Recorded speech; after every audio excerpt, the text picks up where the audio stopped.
Hey, so many of you have been asking two big questions. Kevin, what's your take on the economy? And what is that giant green thing in the background of your videos? Because when you stand in the middle of it, it makes it look like you've got devil horns, or sit in the middle of it.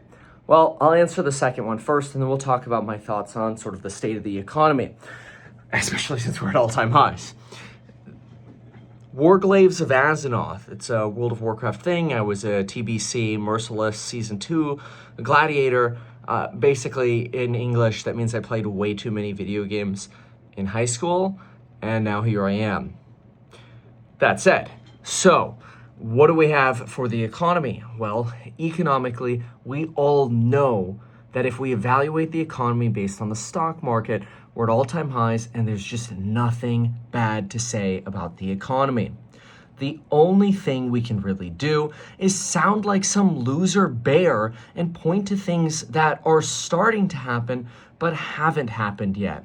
For example, Mr. Waller, whom we don't know if we can trust because he's basically applying for a job at the Federal Reserve promising to cut interest rates for Donald Trump, says that the private labor market is really slowing down, which it is. We only generated about 15,000 jobs last month outside of government and healthcare.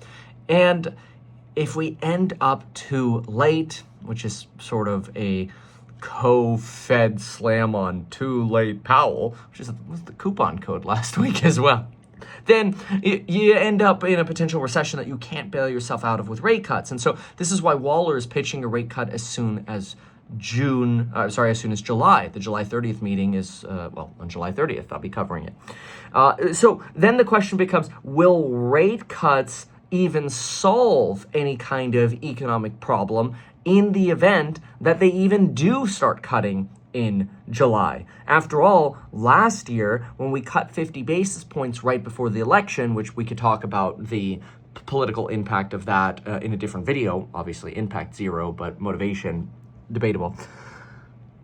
The jobs market actually did fine. It recovered. Our unemployment rate went down. We started seeing growth in jobs again, growth at business optimism, growth in capital expenditures.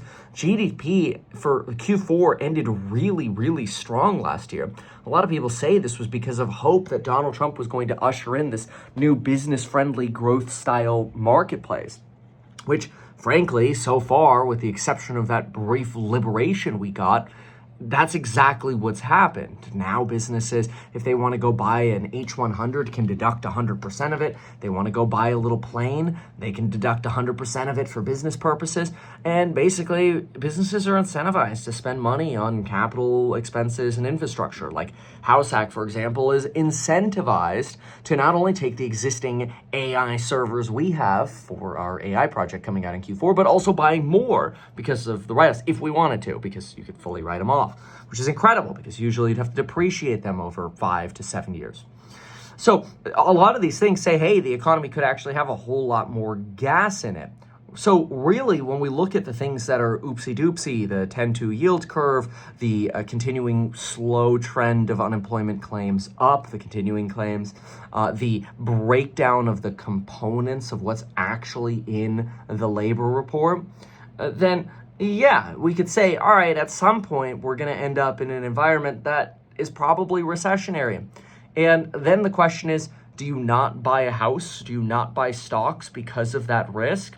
What I thought was really interesting was something that my father-in-law said. He said, look, even if you buy a house right now and you go into a recession for 5 years, let's just say, as long as you go into it planning that worst case scenario, you have a 5-year recession to get through, then who cares? So in other words, as long as you can plan that even if I lose my job, I'll get another, or I have enough in reserves to make my payments. I'm not going to be upside down, right? I'm not trying to shill you buying a house right now. That doesn't really matter. It could be stocks, right? Use stocks as the example. As long as you're willing to get through sort of a 5-year period, great. Because even though we're at all-time highs right now, we may not go into a recession. But if the stuff you're buying and hodling, you have the mindset of, hey, I'll just hodl this for 5 years, then who really cares? You know, obviously, if you're on margin, you have trailing stops, hopefully, because you don't want to get left holding the double bag, your bag and then the bag you borrowed, which then you have to pay both back, which sucks.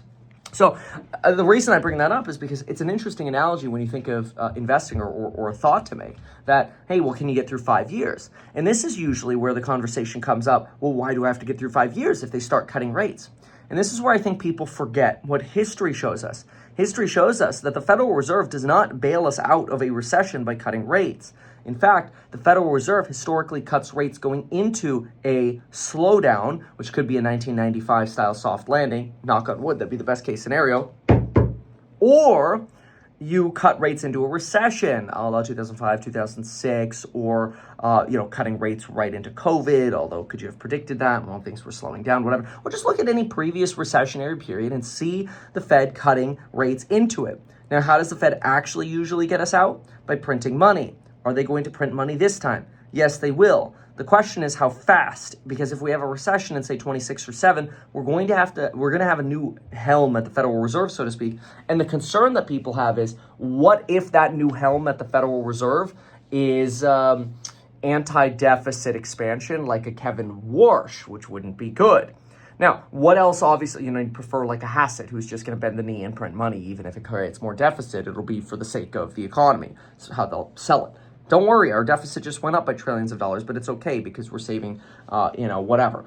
So then we look, okay, well, is there even a very near-term catalyst for recessionary impetus? And the answer there is absolutely.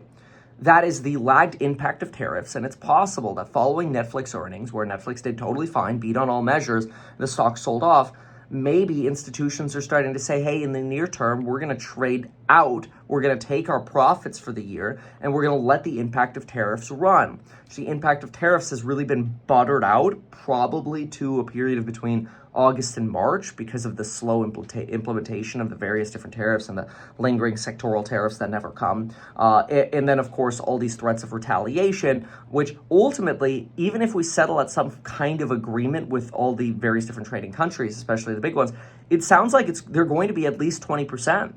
18, 19%, unless you're a surplus country like the UK and you end up at 10%, you're going to be at 19% minimum. So now, when does the economy fully price that in? Probably not until 2026, because you've got all these delays in getting negotiations done, which, remember, last time we had trade negotiations, it took 2 years to get trade negotiations done.